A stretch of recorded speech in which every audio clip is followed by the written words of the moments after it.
बरेली में पुलिस पर हमला मामले में पुलिस ने मौलाना तौकीर रजा को हिरासत में लिया। तौकीर रजा से आज हो सकती है पूछताछ। पुलिस के मुताबिक मौलाना तौकीर रजा के बुलावे पर इकट्ठा हुए थे लोग बिना परमिशन प्रदर्शन करने पर थे अड़े। मौलाना तौकीर रजा ने सरकार पर लगाया मुसलमानों को दबाने का आरोप, कहा कि इन्हें जितना दबाया जाएगा ये मामला उतना ही उभरेगा। मुल्क में हालात बिगड़ने का अंदेशा है जो मैं नहीं चाहता। बरेली में पुलिस पर हमला करने के आरोप में 30 उपद्रवी गिरफ्तार। फायरिंग और पथराव में 10 पुलिस वाले हुए घायल। पुलिस ने दंगा, सरकारी काम में बाधा डालने और पुलिस वालों पर हमला करने के सेक्शन में एफआईआर दर्ज की है। सीसीटीवी फुटेज के आधार पर हो रही है उपद्रवियों की पहचान।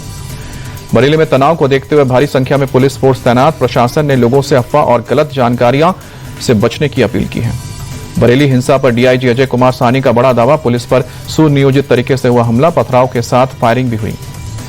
डीआईजी साहनी ने किया साफ, हिंसा में जो भी शामिल होगा सब पर होगा एक्शन। वीडियो सीसीटीवी के आधार पर करेंगे कार्रवाई।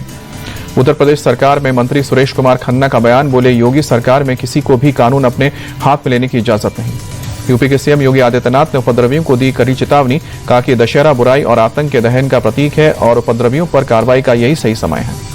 सीएम योगी ने सांप्रदायिक तनाव फैलाने के लिए जुलूस प्रदर्शनों पर किए सख्त आदेश। कहा कि हर एक उपद्रवी को सरकार कुचल देगी। ऐसी कार्रवाई होगी कि दोबारा अराजकता फैलने की सोच नहीं सकेंगे। सीएम योगी ने राज्य के अधिकारियों को दिया साफ निर्देश, उपद्रवियों के खिलाफ हो एक्शन। हर एक उपद्रवी की पहचान हो, वीडियो फुटेज और सोशल मीडिया के जरिए मॉनिटरिंग की जाए। सीएम योगी ने महिला सुरक्षा को बताया सर्वोच्च प्राथमिकता। कहा कि छेड़खानी, चेन स्नैचिंग और एसिड अटैक पर थाने से लेकर पीसीआर तक जवाबदेही तय होगी। मिशन शक्ति 5.0 को जमीन पर उतारेंगे। सीएम योगी के निर्देश के बाद लखनऊ में पुलिस अलर्ट, सभी से शांति बनाए रखने की अपील। वाराणसी में भी अलर्ट दिखी, पुलिस शहर में निकाला फ्लैग मार्च। पीएम मोदी का आज ओडिशा दौरा। झारसुगुड़ा में वीडियो कॉन्फ्रेंसिंग के जरिए ब्रह्मपुर से सूरत के उथना तक अमृत भारत एक्सप्रेस को दिखाएंगे हरी झंडी। 1700 करोड़ की परियोजनाओं की सौगात। पीएम मोदी झारसुगुड़ा से बीएसएनएल के स्वदेशी 4G स्टेक का उद्घाटन करेंगे। 8 आईआईटी के विस्तार और 2 प्रमुख मेडिकल कॉलेजों को सुपर स्पेशलिटी दर्जा दिए जाने का ऐलान करेंगे। गृह मंत्री अमित शाह आज समस्तीपुर का करेंगे दौरा। सराय रंजन और फारबिसगंज में कई जिलों के बीजेपी नेताओं और कार्यकर्ताओं के साथ करेंगे बैठक। चुनाव में जीत का देंगे मंत्र। प्रियंका गांधी ने बिहार के मोतिहारी से सरकार पर किया हमला। पलायन का जिक्र करते हुए कहा कि कांग्रेस के समय में बिहार से आईएएस, आईएफएस निकलते थे, आज यहां से सिर्फ मजदूर निकल रहे हैं।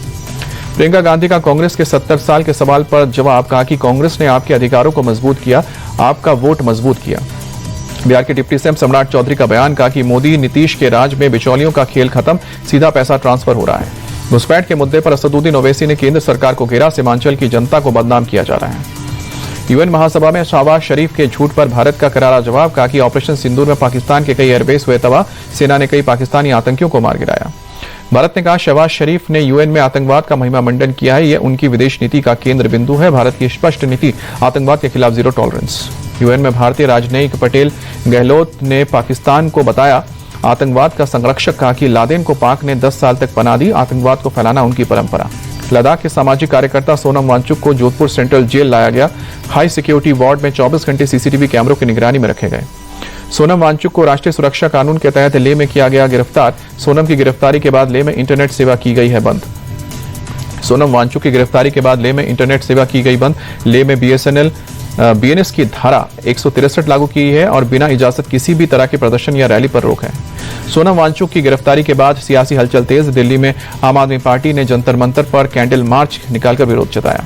वांगचुक की गिरफ्तारी को सीएम उमर अब्दुल्ला ने बताया गलत। कहा कि पता नहीं केंद्र सरकार की क्या मजबूरी है, वादा करने के बाद मुकर जाती है।